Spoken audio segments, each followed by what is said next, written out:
Le Festival du livre et de la parole d'enfant Grain de Sel, c'est toute la magie du salon Scheherazade et son immense librairie jeunesse de plus de 4000 m². Un festival unique où les enfants viennent glaner de belles histoires, originales, piquantes, drôles, des histoires qui font voyager. C'est une plongée dans un monde onirique, aux couleurs chatoyantes, un espace enchanté qui fait rêver et grandir.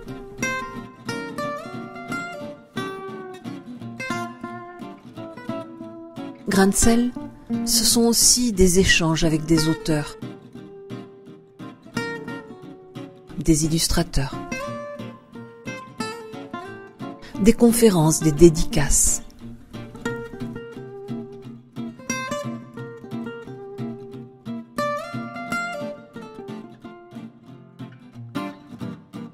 Si l'on y livre des batailles, c'est seulement à coups de pinceau. Grain de Sel, ce sont aussi des rencontres inattendues, où l'on fait partager à l'autre un coup de cœur. Florilège de petits conseils littéraires au hasard des allées du salon Scheherazade. Je m'appelle Noé, j'ai 6 ans, je suis venue avec ma classe. Je suis venue là pour regarder des livres. Et j'aime bien comme livre Pomelo. Bonjour, donc je m'appelle Nina.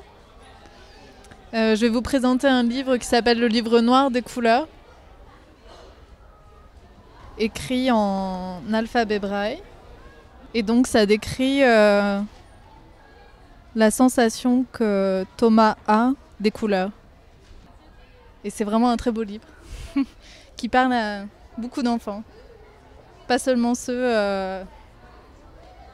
qui ont perdu la vue ou qui ont une vue amoindrie. Ça s'appelle Le petit oursin. Bonjour, alors du coup je m'appelle Justine, je viens du master Monde du livre à Aix-en-Provence et donc du coup j'aimerais vous présenter un de mes petits coups de cœur. Ce sont des travaux de Benjamin Lacombe qui est un auteur au style graphique assez particulier. Donc on peut vous présenter Blanche-Neige qui est une réadaptation illustrée avec un coffret de la petite sorcière et son petit grimoire qui l'accompagne. Le monstre vert. Le petit beignet doré. Laura a rencontré un auteur qui s'appelle Taïmark Le Tan et on a bien aimé tout ce qu'il nous a raconté et là on a certains livres qu'il a fait et l'illustratrice de ces livres c'est Rebecca d'Outremer, c'est sa femme. Je suis Olivier en direct du salon Grain de Sel à Aubagne, donc animateur au service jeunesse. Et aujourd'hui, je voudrais faire un petit focus sur des livres de la série Paco. Donc moi, j'ai un petit garçon qui s'appelle Valentin, qui a 17 mois. Et il adore les livres Paco, donc c'est des livres sonores, c'est hyper intéressant. Avec des petites pastilles où on peut entendre des instruments, où on peut entendre des petites chansonnettes. Donc voilà, je conseille aux parents de jeunes enfants, alors il n'y a certainement pas que ça, hein. On peut voir que sur le salon on a une multitude de choix, mais en tout cas pour ceux qui sont sensibles à la musique et à l'éveil musical, sachez que les livres de la série Paco sont vraiment intéressants. Alexa, moi j'ai pris le livre Jonas, il y a 6 tomes, c'est l'histoire d'une fille qui est handicapée qui doit surmonter des épreuves. Le deuxième livre que je voulais vous présenter, c'est Abri d'Emmanuel Ouda, aux éditions Les Fourmis Rouges. Donc ce livre-là, c'est un peu l'idée de la cabane d'enfants.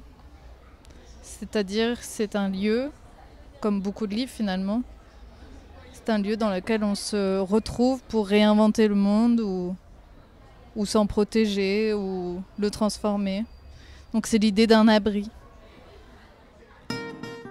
Morgane. Le jardin des épitaphes, c'est le dernier qu'il a sorti. Et il est présenté en plusieurs tomes. Voilà. Oui, je lis beaucoup et j'adore lire et j'aime bien les livres. Ouais. J'ai pas vraiment d'auteur préféré, je lis beaucoup de BD et de romans. Voilà. Ça, Gros Cornichon. Donc, c'est un livre écrit par Édouard Manceau et illustré par Édouard Manceau au Seuil Jeunesse. Et ça, c'est un livre rigolo. Ouh, tu veux me manger tout cru, Gros Cornichon? Mais tu ne me fais pas peur. Je te chatouille les cornes. Ça, c'est un livre vraiment rigolo à lire avec les petits. Gros Cornichon, au fur et à mesure du livre, perd des parties de son corps qui se transforment en paysage. Donc là, ce sont ses cornes qui se transforment en lune. Là, ce sont ses bras qui se transforment en arbre. Après, je crois que je connais plus après de livres. Quand j'étais enfant, j'aimais toutes sortes d'histoires, des contes, des récits, des fables, des grandes épopées, de l'aventure. Donc voilà, je pense que c'est ça qu'on a envie un petit peu, c'est ça aussi qu'on a un petit peu envie de donner aux enfants, c'est les plaisirs qu'on a eus quand on était jeunes.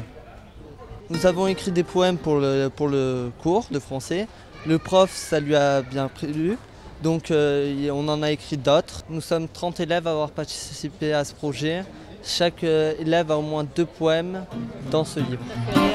Mes livres préférés, j'en ai trop. Je les aime tous.